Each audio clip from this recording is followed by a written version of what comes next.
So hello guys and welcome to my channel. आज मैं बात करने वाला हूँ वन पीस के नए चैप्टर 1168 के बारे में। पिछले चैप्टर में हमने देखा था कि हेरल्ड एक्चुअल में होली नाइट्स का असिस्टेंट बन गया था, और पिछले चैप्टर में हमने शैंक्स को भी देखा था जो कि एक्चुअल में होली नाइट्स का असिस्टेंट ही था तब तक। और पिछले चैप्टर में हमने ये भी देखा था कि लोकी ने कैसे एक पूरे विलेज को डिस्ट्रॉय कर दिया था जो कि एल्बाफ का वाइन विलेज था, क्योंकि उस विलेज को लोगों ने आइडा को एक्चुअल में पॉइजन दे दिया था। और उस चैप्टर के एंड में हमने देखा था लोकी को कहते हुए कि वो सिर्फ आइडा को ही अपना मदर कंसिडर करता है इस पूरे दुनिया में। लेकिन अभी इस चैप्टर के बारे में बात करते हैं, लेकिन चैप्टर से पहले इस चैप्टर के कवर पेज के बारे में बात करते हैं। इस चैप्टर के कवर पेज में हम एक्चुअली में हाचान को देख रहे हैं, और हम यहाँ पे देखते हैं कि कुछ शिप्स ने एक्चुअली में हाचान के लिए ग्लव्स बनाए हैं, 6 ग्लव्स बनाए हैं उसके लिए, और उन्हें पहनने के बाद हाचान बहुत ज़्यादा खुश है। लेकिन अभी चैप्टर के बारे में बात करते हैं। चैप्टर के स्टार्ट में हम देखते हैं कि एल्बाफ के बारे में सारे के सारे दुनिया के लोग बात कर रहे हैं, और हम देखते हैं कि सब के सब लोग एक्चुअली में एल्बाफ से खुश हैं क्योंकि हेरल्ड ने नेवी को हेल्प करने के लिए बहुत कुछ किया। और हम देखते हैं कि जो भी बाकी के नेवी सोल्जर्स थे, जो जाइंट सोल्जर्स ने नेवी को ज्वाइन किया था, वो लोग भी बहुत अच्छा काम कर रहे हैं, और इसीलिए पूरी दुनिया में एल्बाफ को प्रेज़ भी किया जा रहा है। और यहाँ पे हम देख रहे हैं कि जो भी लोग हैं यहाँ पे पूरी दुनिया में फिशेस और बाकी सब ट्रेड कर रहे हैं एल्बाफ के लोगों के साथ, उन लोगों के साथ बिजनेस कर रहे हैं, और जो एल्बाफ का फ़िश है वो बहुत ज़्यादा फेमस है वर्ल्ड में। और उसके बाद हम किंग हेरल्ड को देखते हैं, और हम यहाँ पे देख रहे हैं कि किंग हेरल्ड अपने लोगों को एक्चुअली में स्पीच दे रहा है कि अभी वो लोग पूरी दुनिया से कनेक्टेड हो जाएंगे और उन्हें एक्चुअली में शिप्स बनाने चाहिए ताकि वो जाके विजिट कर पाए अपने एलाई नेशंस को। और यहाँ पे किंग हेरल्ड कहता है कि आउटसाइड वर्ल्ड के पर्सपेक्टिव से जो हमारे लोग हैं बहुत ज़्यादा माइनॉरिटी में हैं। और यहाँ पे किंग हेरल्ड ये भी कहता है कि पूरी दुनिया में बहुत सारी जगहों पे बहुत सारे रेसेस एक्चुअली एक साथ मिलकर रहते हैं, और जो ये लोग मिलकर रह सकते हैं इसका मेन रीज़न है उनका म्यूचुअल रेस्पेक्ट। और यहाँ पे इसीलिए कहता है किंग हेरल्ड कि हम लोग भी उनके साथ फ्रीली रह सकते हैं। और उसके बाद हम हेरल्ड को देखते हैं जो कि बैठ के सोल के साथ बात कर रहा है, और यहाँ पे हम देख रहे हैं कि वो लोग बच्चों को खेलते हुए देख रहे हैं। और हम यहाँ पे देखते हैं कि जो स्कूल एक्चुअली में हेरल्ड और सोल मिलके बनाना चाहते हैं वो स्कूल अभी पूरी तरह से बन चुका है। और हम यहाँ पे देखते हैं कि हेरल्ड यहाँ पे सोल को उसके लिए थैंक यू कहता है, लेकिन यहाँ पे हम सोल को देखते हैं जो कहता है कि better sharp kids than sharp blades. और उसके बाद हम देखते हैं कि सोल एक्चुअली में हेरल्ड को पूछता है कि क्या हेरल्ड को नहीं लगता कि वो यहाँ पे किसी चीज़ को खो रहा है। और हम यहाँ पे देखते हैं कि हेरल्ड कहता है कि वो अभी बिलीव ये नहीं करता कि मिलिट्री पावर है वो एक्चुअली में एक कंट्री को स्ट्रांग बनाता है। और हम देखते हैं कि हेरल्ड कहता है कि उसे ये आइडा ने सिखाया था। लेकिन उसके बाद हम एक सीन देखते हैं, क्योंकि ये एक सैड सीन है, और यहाँ पे हमें एक्चुअली में आइडा का ग्रेव दिखाया जाता है। और यहाँ पे हेरल्ड कहता है कि आइडा से मिलना उसके लाइफ में सबसे अच्छी चीज़ थी जो उसके साथ हुई थी। उसके बाद हमें पास्ट का सीन दिखाया जाता है जब आइडा एक्चुअली में बीमार थी। हम देखते हैं कि किंग हेरल्ड एक्चुअली में वापस आ चुका है एल्बाफ में, और वो एक्चुअली में आइडा के साथ है, और यहाँ पे वो आइडा का देखभाल कर रहा है। और हम यहाँ पे देखते हैं कि आइडा हेरल्ड को कहती है कि जब वो पहली बार एल्बाफ में आई थी उसके लिए एल्बाफ भी बहुत ही ज़्यादा स्कैरी जगह थी, और अब लेकिन अभी बहुत सब कुछ चेंज हो चुका है। और आइडा कहते हैं कि अभी एल्बाफ एक पूरी तरह से अलग कंट्री ही बन चुका है। लेकिन हम यहाँ पे देखते हैं कि एल्बाफ में जो वॉरियर स्प्राइट जैसा चीज़ था वो यहाँ पे आइडा कहती है कि उसे वो वॉरियर स्प्राइट टाइप का चीज़ एक्चुअली में बहुत अच्छा लगता था, और वो कहती थी कि वो कूल था। और हम यहाँ पे देखते हैं कि एक्चुअली में हेरल्ड उसे मना करता है, लेकिन हेरल्ड उसे यहाँ पे कहता है कि वो वही कल्चर है जिसकी वजह से वो लोग अभी तक शादी नहीं कर पाए हैं लीगली। और यहाँ पे हम उन दोनों को देखते हैं जो कि एक बहुत ही अच्छा टाइम स्पेंड कर रहे हैं एक साथ। लेकिन इसी मोमेंट में हम देखते हैं कि जब हेरल्ड और आइडा बात कर रहे होते हैं, हेरल्ड एक्चुअली में आइडा का हाथ लेता है, लेकिन उसी मोमेंट में हम देखते हैं कि आइडा का हाथ एक्चुअली में नीचे गिर जाता है, और इसका मतलब है कि आइडा भी मर चुकी है। और उसके बाद हम देखते हैं कि हेरल्ड बहुत ही ज़्यादा दुखी हो जाता है, और वो पूरे दुख में ही कैबिन से निकल जाता है। उसके बाद हम हारूडिन को देखते हैं जो कि भाग के अंदर जाता है और देखता है कि उसकी मदर अभी मर चुकी है। और हमें यहाँ पे दिखाया जाता है कि दोनों हारूडिन ही हेरल्ड रो रहे हैं, और दोनों ही बहुत सैड हैं। और यहाँ पे उसके साइड में हम लोकी को भी देखते हैं जो कि बहुत ज़्यादा दुखी है, लेकिन वो अभी एक प्रिजन में है।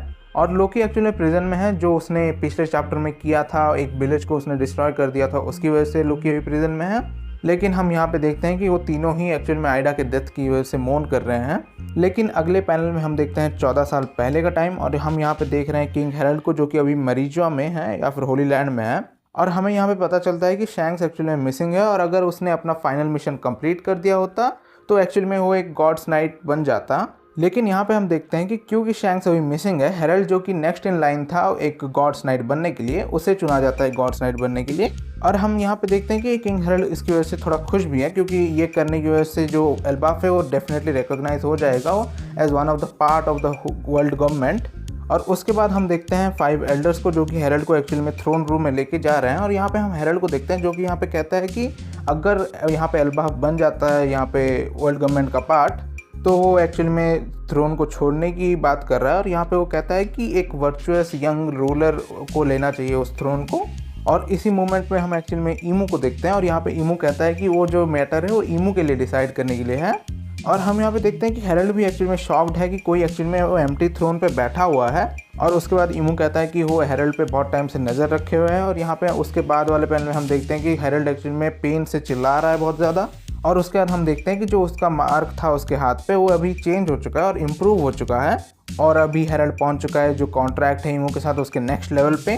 और हम यहाँ पे हेरल्ड को देखते हैं जो कि यहाँ कहता है कि वो जो पावर जो उसके अंदर वो फील कर रहा है वो बहुत ही ज़्यादा है, मतलब बहुत ही ज़्यादा है और वो चिलिंग भी है। और उसके बाद हमें बताया जाता है 5 एल्डर्स के द्वारा कि अभी हेरल्ड के पास इमोर्टैलिटी की पावर आ चुकी है। और उसके बाद हम ईमू को भी देखते हैं जो कि यहाँ पे हेरल्ड को कहता है कि अभी से उसे खुद को कंसिडर करना चाहिए एक इमोर्टल नाइट जो कि ईमू के अंडर काम करता है। और यहाँ पे हम हेरल्ड को देखते हैं जो कि अभी भी बिलीव नहीं कर पा रहा है कि वो अभी इमोर्टल है। और उसके बाद हम देखते हैं कि हेरल्ड को एक्चुअली में एक फाइनल मिशन दिया गया है ईमू के द्वारा जो कि है कि उसे जो अबिस पेंटागन है उसे एल्बाफ में बनाना होगा। और यहाँ पे ईमू कहता है कि उसकी वजह से जो इन दोनों के बीच का बॉन्ड है वो स्ट्रेंथन हो जाएगा। और उसके अगले पैनल में हम देखते हैं कि हेरल्ड एक्चुअली में एल्बाफ में वापस आ चुका है और यहाँ पे वो बहुत ही ज़्यादा एक्साइटेड है। और अगले पैनल में हम एक्चुअली में क्वेस्ट कैसल का सीन देखते हैं और यहाँ पे हम देखते हैं कि हेरल्ड ऑलरेडी वो जो पेंटागन बनाना था उसे ईमू के ऑर्डर्स में वो बना चुका है। और हम यहाँ पे देखते हैं कि जो अबिस पेंटागन है वो एक्चुअली में हेरल्ड के थ्रोन के सामने ही बना हुआ है सीधा। और अभी करंटली हेरल्ड उसके सामने ही बैठा हुआ है। लेकिन उसके बाद हम देखते हैं कि हेरल्ड एक्चुअली में ईमू से बात कर रहा है और वो ईमू को उसके ऑर्डर्स को रिपीट करने को कहता है। और उसके बाद हम देखते हैं कि यहाँ पे ईमू हेरल्ड को कहता है उसे अपने पूरे के पूरे नेशन को मोबिलाइज करना होगा, उसे बनाना होगा एक बहुत बड़ा आर्मी जो कि एक जायंट्स का आर्मी होगा। सो यहाँ पे ईमू चाहता है जो एल्बाफ का पूरा नेशन है उन्हें एक वॉरियर्स में बदलने के लिए। और यहाँ पे ईमू कहता है कि और उन्हें एक्चुअली मरीन्स के साथ मिलके काम करना होगा। लेकिन हम यहाँ पे देखते हैं कि हेरल्ड एक्चुअली में इस चीज़ को रेजिस्ट करने की कोशिश कर रहा है। और यहाँ पे वो कहता है कि उसने सब कुछ किया है ताकि वो यहाँ पे एल्बाफ को वायलेंस से फ्री कर सके। और यहाँ पे जो ईमू ऑर्डर कर रहा है हेरल्ड को करने के लिए वो उसका डायरेक्टली ऑपोजिट ही है। और यहाँ पे हम देख रहे हैं कि जो एल्बाफ में यहाँ पे हेरल्ड के साथ जो लोग हैं जो उसके सोल्जर्स हैं वो भी बहुत ज़्यादा कंफ्यूज हैं कि हेरल्ड यहाँ पे किससे बात कर रहा है। और उसके बाद हम देखते हैं कि हेरल्ड अभी भी ईमू से बात कर रहा है। और हम यहाँ पे ईमू को देखते हैं जो कि कहता है कि हेरल्ड एक्चुअली में अटोन करना चाहता था सारे सिंस के लिए जो भी जायंट्स ने कमिट किए हैं हिस्ट्री में। और हेरल्ड ने ये भी कहा था कि अगर उसे इस चीज़ के लिए एक स्लेव बनना पड़े तो भी वो ये करेगा। लेकिन हम यहाँ पे देखते हैं हेरल्ड यहाँ पे कहता है कि वो बर्डन उसके अकेले के लिए कैरी करने के लिए था। लेकिन यहाँ पे ईमू कहता है कि वो बर्डन एक अकेला बंदा कैरी कर ही नहीं सकता। लेकिन उसके बाद हम ईमू को देखते हैं कि जो हेरल्ड को चुप रहने के लिए कहता है। और हमें यहाँ पे पता चलता है कि अगर किसी ने ईमू के साथ एक्चुअली में एक कॉन्ट्रैक्ट बना लिया है तो वो कभी भी ईमू को एक्चुअली में डिसोबे नहीं कर सकते। तो हेरल्ड को करना पड़ेगा जो ईमू चाहता है, अगर हेरल्ड वो करना नहीं चाहता तो भी। और यहाँ पे इसका मतलब यह है कि जो भी ईमू के साथ एक कॉन्ट्रैक्ट करता है वो इमॉर्टल बन जाएगा और उसे बहुत सारी पावर्स भी मिल जाएगी। लेकिन इसका मतलब यह है कि उन्हें ईमू को ओबे करना पड़ेगा हर जगह और वो लोग कभी ईमू के अगेंस्ट नहीं जा सकते। तो वो अपने विल के हिसाब से जो भी करना चाहते हैं वो नहीं कर सकते। और हम यहाँ पे देखते हैं कि हेरल्ड ये रियलाइज़ करता है कि वो लोग कभी भी नहीं चाहते थे कि हेरल्ड एक्चुअली में एल्बाफ को एक फ्री लैंड बनाए। और वो कभी भी नहीं चाहते थे कि एल्बाफ के लोग खुश रहें। वो बस एल्बाफ के लोगों को अपना स्लेव बनाना चाहते थे और उन्हें वॉरियर्स की तरह यूज़ करना चाहते थे। और उसके बाद हम देखते हैं कि हेरल्ड अपने गार्ड्स को कहता है कि उसे पिलर्स के साथ एक बांध दिया जाए एक चेन की वजह से। हम यहाँ पे ये भी देखते हैं कि हेरल्ड यहाँ पे ऑर्डर करता है अपने सोल्जर्स को ताकि वो लोग एल्डर जारोल को और उसके सन्स को बुला ले यहाँ पे। और यहाँ पे हमें बताया जाता है कि हारोडिन अभी भी मतलब सी पे है और वो एल्बाफ में वापस नहीं आया है। और हमें यहाँ पे ये भी बताया जाता है कि लोकी अभी भी प्रिजन में ही है जो वो किया था उसकी वजह से। और हम यहाँ पे ये भी देखते हैं कि हेरल्ड यहाँ पे रेजिस्ट करने की कोशिश कर रहा है उस चीज़ को, लेकिन वो बहुत ज़्यादा टाइम तक रेजिस्ट नहीं कर पाएगा। और उसके बाद हेरल्ड कहता है कि अभी वो सब मैटर नहीं करता और उन्हें वो रिलीज़ करने को कहता है लोकी को। और वो कहता है कि लोकी को जल्दी यहाँ पे बुलाओ। और उसके बाद हम रेल्म ऑफ द डेड में एक प्रिजन का सीन देखते हैं जहाँ पे लोकी है। और यहाँ पे हम देखते हैं कि एक सोल्जर आता है और लोकी को कहता है कि वो अभी फ्री है। और वो सोल्जर लोकी को बताता है कि हेरल्ड उसको बुला रहा है और उसे वो लोग क्वेस्ट कैसल में जाने के लिए कहते हैं जल्दी से। और उसके बाद हम एक सोल्जर को एल्डर जारुल के घर पे भी जाके देखते हैं और जहाँ पे वो एल्डर जारुल को कहता है कि एल्बाफ का किंग मतलब किंग हेरल्ड उसे बुला रहा है। और उसके बाद हमें नरेटर के द्वारा बताया जाता है कि हम वापस आ चुके हैं उसी पॉइंट में जिस पॉइंट में हमने इस स्टोरी को स्टार्ट किया था। उसी एल्बाफ मैसेकर के दिन में, जहाँ पे हम देखते हैं कि किंग हेरल्ड इसी दिन मर जाता है और उसे किसी ने मार दिया। और जो एंडिंग पैनल है उस पैनल में हमें दिखाया जाता है किंग हेरल्ड का वो फोटो जो हमने पहले भी देख रखा है, और यहीं पे ये चैप्टर एंड हो जाता है। और मुझे कहना पड़ेगा ये बहुत ही ज़्यादा सैड चैप्टर था, क्योंकि इस चैप्टर में ऑब्वियसली हमने आइडा का डेथ देखा, और हमने देखा कि आइडा के डेथ के बाद भी किंग हेरल्ड के पास थोड़ी सी होप थी कि वो एल्बाफ को एक्चुअली में वर्ल्ड गवर्नमेंट का पार्ट बना सकता है।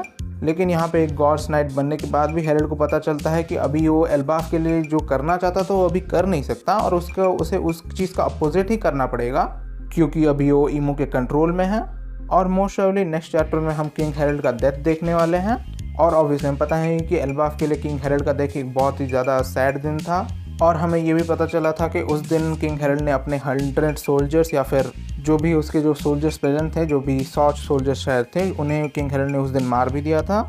और ऑब्वियसली उस सब चीज़ का ब्लेम एक्चुअली में लोकी पे डाल दिया गया था। और मैं फिर भी एक्चुअली में एक्साइटेड हूँ ये देखने के लिए कि ये किंग हेरल्ड की स्टोरी कैसे एंड होती है।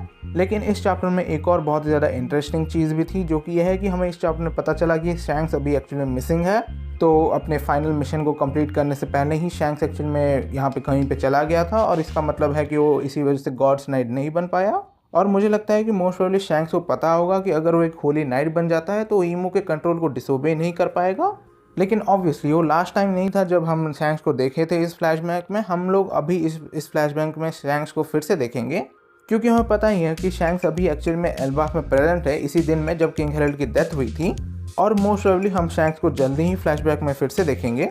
लेकिन मुझे अभी तक नहीं पता कि उसके बाद क्या हम देखेंगे लोकी को दुनिया में हर जगह जाके डिस्ट्रक्शन करते हुए, और कैसे शैंक्स ने उसे उसके बाद रोका था। मुझे नहीं पता कि इस फ्लैशबैक में हम वो सब देखेंगे कि नहीं। लेकिन अगर हम वो सब कुछ देखते हैं तो ये फ्लैशबैक ऑफिशियली वन पीस का लॉन्गेस्ट फ्लैशबैक बन जाएगा। लेकिन वो सब बस अगले बार देखेंगे। इस वीडियो के लिए इतना ही। और अगर आपको ये वीडियो पसंद आया तो प्लीज़ इस वीडियो को लाइक कीजिए, मेरे चैनल को सब्सक्राइब कीजिए, एंड कीप थ्योराइजिंग।